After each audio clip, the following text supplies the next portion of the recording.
Queen Lysera of Valtheria was known across the stars. Her empire stretched through shining systems, and her name brought both fear and respect. Her palace floated above the clouds of her capital world, made of silver towers and glowing bridges. She was strong, wise, and beautiful, but also tired. Years of war, politics, and endless betrayal had made her heart weary. She had seen warriors come and go, promises broken, and peace always just out of reach. One day, a strange event changed everything. During a royal inspection of the defense fleet, a reactor malfunctioned on the main ship. The explosion could have destroyed half the fleet and taken thousands of lives. But one man stopped it, a human engineer named Ethan Cole. He had joined the maintenance crew only months earlier. No one really noticed him. He spoke little, kept to himself, and did his work quietly. But that day, when alarms blared and systems failed, he crawled into the burning reactor core and fixed it with his bare hands and quick thinking. He saved the ship, the Queen, and the Empire's pride. When Lysera met him afterward, she expected fear or pride. Instead, Ethan just bowed politely and said, "Just doing my job, Your Majesty." He refused the royal reward and went back to work as if nothing special had happened. That calm humility caught Lysera's attention more than any brave speech ever could. Over the next few weeks, she found excuses to visit the maintenance sections. She said it was to check on repairs, but her eyes always looked for him. She watched how he spoke kindly to the young technicians, how he shared food with alien workers, how he fixed broken drones with care. Ethan didn't seem like other humans she had met. Most were traders or diplomats, always loud and full of ambition. This one was quiet, thoughtful, almost shy. But there was something strong hidden behind those calm eyes. Lysera began to talk to him more often. She asked about Earth, his home. He said little, only that it was gone in the way people forget things that hurt. He told her about small things instead: rivers, rain, music, and old cities. His words painted gentle pictures that made even a queen feel small in a good way. The palace soon started whispering. The mighty queen spending time with a low-born human? Impossible. Yet Lysera didn't care. For the first time in years, she felt peace. When Ethan smiled, it wasn't out of duty, it was real. Slowly, she began to trust him more than anyone in her court. Months passed, and her admiration grew into love. She didn't know when it happened. Maybe when he repaired the palace fountains at midnight, soaked in rain but still smiling. Or maybe when he fixed the broken wing of a royal messenger bird instead of ordering it replaced. His quiet kindness warmed something inside her heart. Finally, she made a decision that shocked the galaxy. She chose Ethan as her life partner. The court protested fiercely. Generals shouted that it was madness, that a queen should marry power, not peace. But Lysera's mind was firm. "He may not have rank," she said softly, "but he has something more honor." Their wedding was simple compared to royal standards. No golden armies, no massive parades, just a ceremony under the glass dome of the royal gardens. Ethan stood there in a plain uniform, his hands shaking slightly. Lysera, dressed in silver and white, placed a small metal ring, an ancient human design, on his finger. And for a moment, the queen who once commanded fleets felt like an ordinary woman who had found her heart. After their union, Ethan never changed. He didn't take titles or luxury. He still worked among the engineers, teaching them better ways to repair systems with less waste. He built small inventions for the citizens' water filters, heating stones, and simple farming machines that made daily life easier. People began to respect him. They said he was strange but kind. Some even called him the humble king. But some nobles mocked him behind closed doors. They called him the Earth Mouse and laughed at how plain he looked next to the radiant queen. Ethan ignored them. He had no desire to prove anything. He preferred to listen, to help, and to fix what was broken quietly. But Lysera sometimes caught a look in his eyes, a distant sadness when he gazed at the stars, as if remembering something lost long ago. One night, she found him on the palace balcony, watching the twin moons. His hands were folded, his face calm, but his eyes were sharp, like a soldier's. She walked up beside him. "You miss your world?" she asked. He smiled faintly. "Not the world. The people I couldn't save." She didn't ask more. Something in his voice told her the pain ran deep. Peace lasted for a while. Under their rule, Valtheria flourished. The people were happier, the cities brighter, and trade returned. But peace never lasts long in a galaxy full of old grudges. Far beyond their borders, an ancient enemy stirred the Draxan dominion. They were half machine, half flesh creatures that consumed worlds to feed their endless hunger. They had once fought the Terrans centuries ago in a war that erased planets. No one thought they would return. But one morning, their massive ships appeared in Valtherian skies. The Queen's Council panicked. The Dominion's armada was larger than any defense fleet. They sent a transmission demanding surrender, their mechanical voices cold and cruel. "Bow to the Draxan will, or watch your world turn to ash." Lysera stood tall before the holographic image of the Draxan warlord. "Valtheria does not bow," she said. But deep inside, fear twisted in her heart. Her people were brave, but their defenses were weak. They hadn't seen war for decades. That evening, as the alarms blared across the city, she found Ethan sitting quietly in their room, tightening the straps of a small device on his wrist. "You must go to the royal shelter," she said quickly. "You're not trained for this kind of war." Ethan looked up, his calm eyes meeting hers. "Lysera," he said softly, "no matter what happens, stay inside the palace. Promise me." His voice was steady but strange, like a command, not a request. "Ethan, what are you?" she began, but he was already walking out. Moments later, explosions shook the sky. The first wave of Draxan ships fired plasma strikes that ripped through the city shields. Valtherian fighters rose to meet them, but they were outmatched. The Queen ran to the command hall, shouting orders to the generals. But in the chaos, something strange started happening. One by one, the Draxan ships began to explode from within. No Valtherian weapons had fired yet. The operators checked their scanners in disbelief. Unknown codes were activating hidden defense satellites around the planet, ancient Terran weapons that have been silent for centuries. "Who's giving these commands?" shouted the chief operator.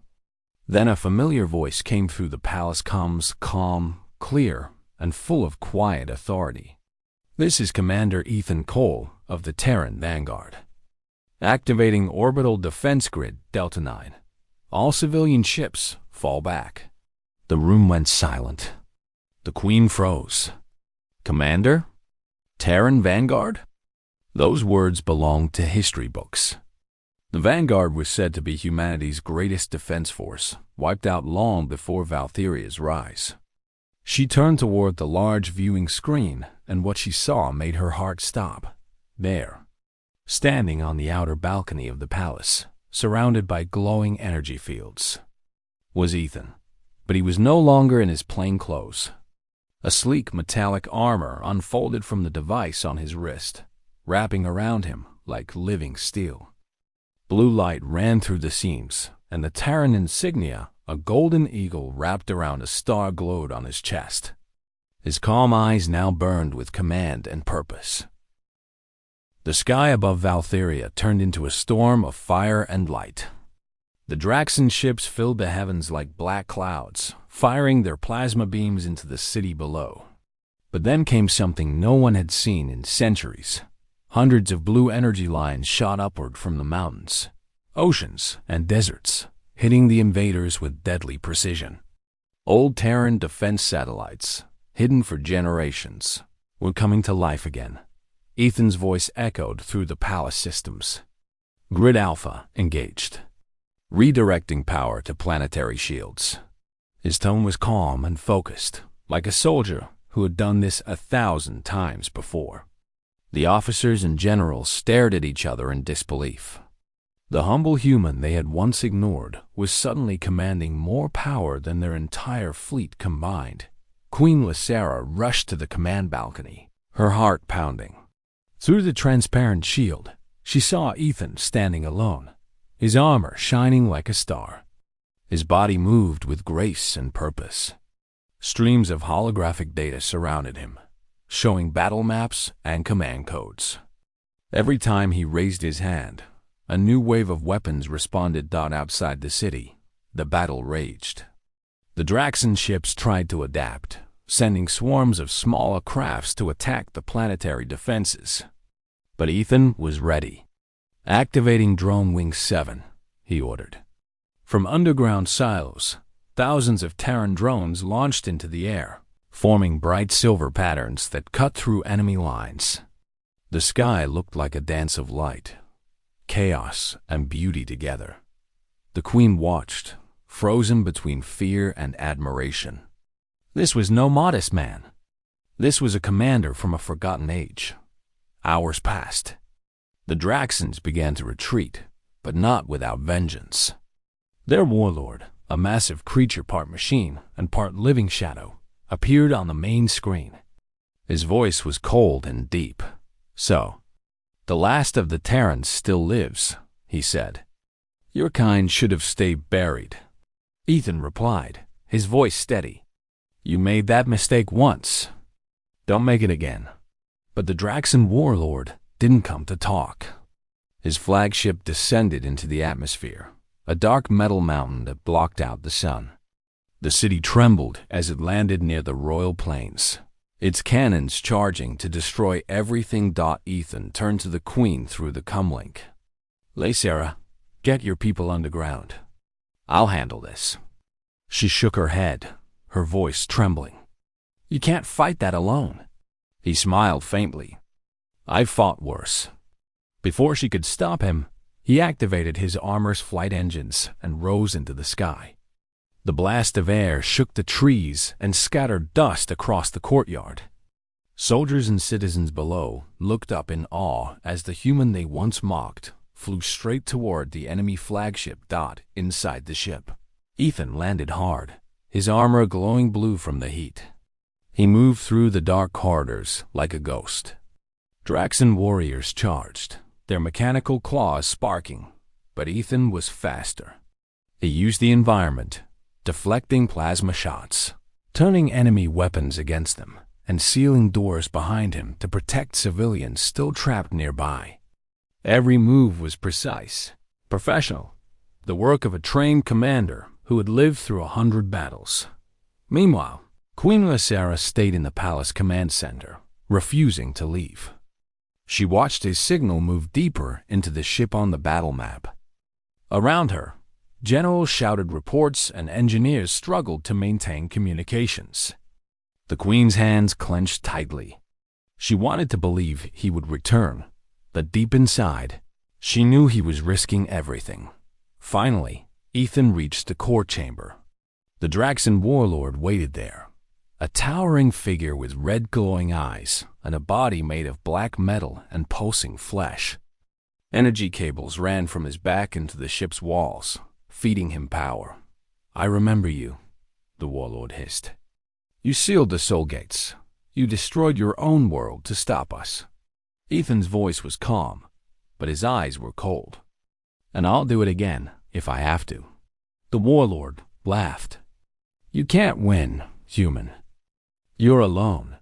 Ethan lifted his arm, revealing a device on his wrist. "I was never alone," he said. At that moment, the old Terran satellites above the planet realigned. The power reading spiked.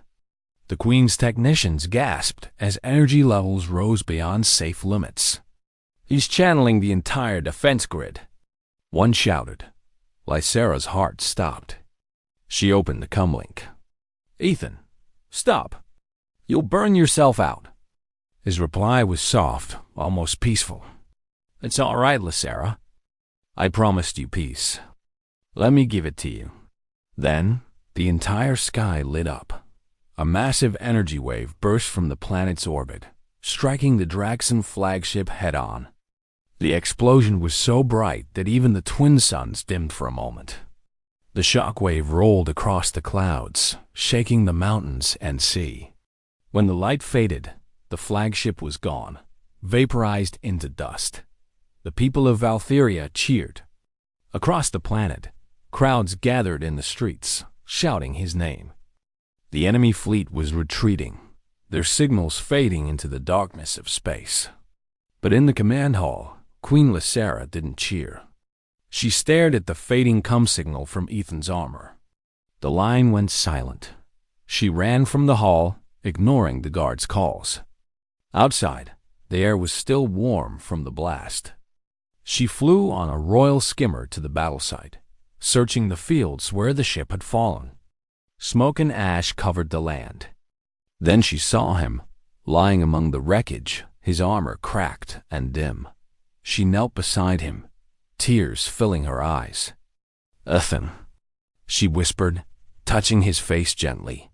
His eyes opened slowly, weak but full of peace. "You're alive," she said in relief, though her voice trembled. He smiled faintly. "I told you I'd handle it." She held his hand tightly. "You could have died." He looked up at the stars. "If it kept you safe, it would have been worth it." For a long time, neither spoke. The wind blew softly across the plains, carrying the smell of burnt metal and dust. Around them, Valtherian rescue ships arrived, tending to the wounded and rebuilding what was lost. But the people who saw them that day would never forget the sight. Their queen holding her wounded husband like a hero from legend. Days later, Ethan recovered slowly. His armor was destroyed, but his spirit was strong. The people of Valtheria now looked at him with awe and gratitude. They called him the Silent Protector. Monuments rose in his honor. Yet he never acted proud. He returned to his simple life, helping rebuild the city, teaching children how to make things again. One evening, as the sun set over the palace, Lysera stood beside him on the balcony where it all began. She looked at him with soft eyes. "You were never a modest man, were you?" she said quietly. He smiled. "I tried to be, but trouble seems to find me." She laughed, resting her head on his shoulder. "You could have ruled the galaxy with that power." He shook his head. "Power is useless if you can't protect what matters." The queen's eyes glimmered with emotion. "And what matters to you now?" He looked at her gently. "You, your people, this peace we've built together."